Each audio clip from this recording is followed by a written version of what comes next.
Iran और Israel के बीच चल रही इस 12-13 दिन की जंग के बाद तकरीबन अब सीज़ फायर डिक्लेयर हो चुका है।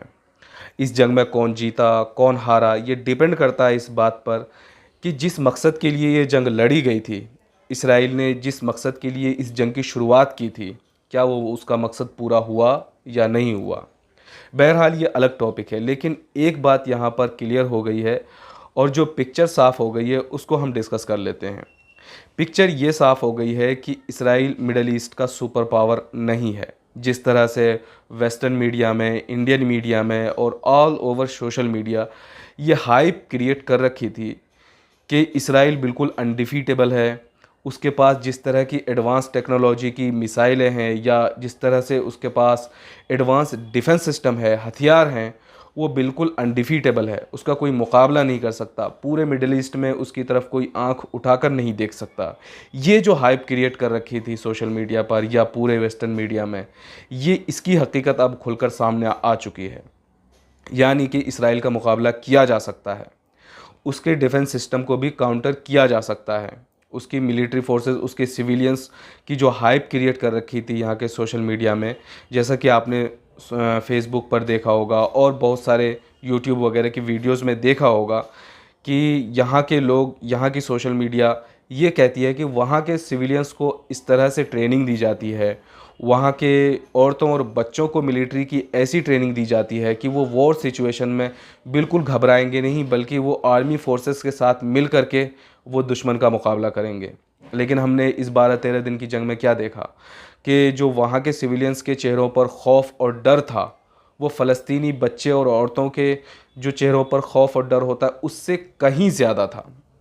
बल्कि वो तो बंकरों में जाके छुपे हुए थे और अंडरग्राउंड रेलवे स्टेशन में जाकर के छुप रहे थे ताकि वो ईरान की मिसाइलों से बच पाए। मैं ये नहीं कहता कि ऐसे वॉर सिचुएशन में कहीं जाकर के छुप जाना या कहीं सेफ जोन में चले जाना कोई बुज़दिली की बात है या कोई शर्म की बात है। ऐसा नहीं है, बल्कि यही करना अक्लमंदी होगी आम सिविलियंस के लिए। लेकिन यहाँ की जो मीडिया और सोशल मीडिया है, यहाँ के लोगों ने और यहाँ के कुछ इसराइली भक्तों ने ये जो हाइप क्रिएट कर रखी थी, ऐसा लग रहा था कि वहाँ के सिविलियंस ऐसे ट्रेंड किए गए हैं कि वो ईरानी मिसाइल को आते हुए हाथ से ही पकड़ करके वापस ईरान की तरफ फेंक सकते हैं। तो ये हाइप क्रिएट कर रखी थी, जिसकी हकीकत हमने इस 12-13 दिन की जंग में देख ली कि वहाँ के सिविलियंस भी आम सिविलियंस हैं, हम लोगों की और आप लोगों की तरह। वो भी डरते हैं मरने से। और जो दूसरी हाइप क्रिएट कर रखी थी वो है आयरन डोम की। आपने किसी न किसी की वीडियो तो देखी ही होगी आयरन डोम के बारे में। पूरी की पूरी यहाँ के यूट्यूबरों ने पूरी की पूरी वीडियो आयरन डोम को डिस्क्राइब करने के लिए डेडिकेट कर रखी थी। यहाँ के टीचरों ने पूरी क्लास ले रखी है आयरन डोम को डिस्क्राइब और एक्सप्लेन करने के चक्कर में कि आयरन डोम किस तरह से काम करता है। ये एक लोहे की छतरी की तरह है, कोई भी मिसाइल इसराइल की ज़मीन को छू नहीं सकती। वो आसमान में ही उसे भेज सकता है, आसमान में ही इंटरसेप्ट करके उसे गिरा सकता है। इस तरह की बातें हमने देखी। लेकिन इस 12-13 दिन की जंग में हमने क्या देखा कि आयरन डोम ईरानी मिसाइल को इंटरसेप्ट करने के चक्कर में खुद अपने आप को तबाह कर रहा था। बल्कि कई बार तो ऐसा हो रहा था कि वो ईरानी मिसाइल के पीछे पीछे जाकर के बगल में किसी और बिल्डिंग पर पे जाकर के गिर रहा था, जिससे और ज़्यादा नुकसान हो रहा था। तो हमने आयरन डोम की भी हकीकत देख ली।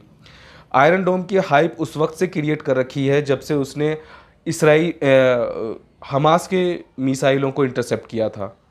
हमास के मिसाइल इतने हाई लेवल के नहीं थे, आयरन डोम को इतने हाई लेवल पर अभी टेस्ट नहीं किया गया था जितने हाई लेवल पर अब जाकर के ईरान ने टेस्ट किया है। इससे पता चलता है कि आयरन डोम जो है वो इतना भी अच्छा डिफेंस सिस्टम नहीं है कि उसको भेदा ही ना जा सके, वो अभेद्य हो, ऐसा नहीं है, बल्कि उसको भी काउंटर किया जा सकता है। ईरानी मिसाइलों ने हमें ये दिखाया इस 12-13 दिन की जंग में। और जो तीसरी बात है वो डिपेंडेंसी। अगर आप करीब से देखें तो इसराइल यूरोपियन कंट्रीज़ पर और अमेरिका पर इतना ज़्यादा डिपेंडेंट है कि उसके पास अपना ख़ुद का बनाया हुआ एक चाकू भी नहीं निकलेगा। यानी कि उसकी जो सारी टेक्नोलॉजी है वो सारी जर्मनी या यूरोपियन कंट्रीज़ की दी हुई है। सारे जो मिसाइलें, एयरक्राफ्ट, फाइटर जेट्स और हथियार जो दिए हुए हैं वो या तो फ्रांस के दिए हुए हैं या अमेरिका के दिए हुए हैं।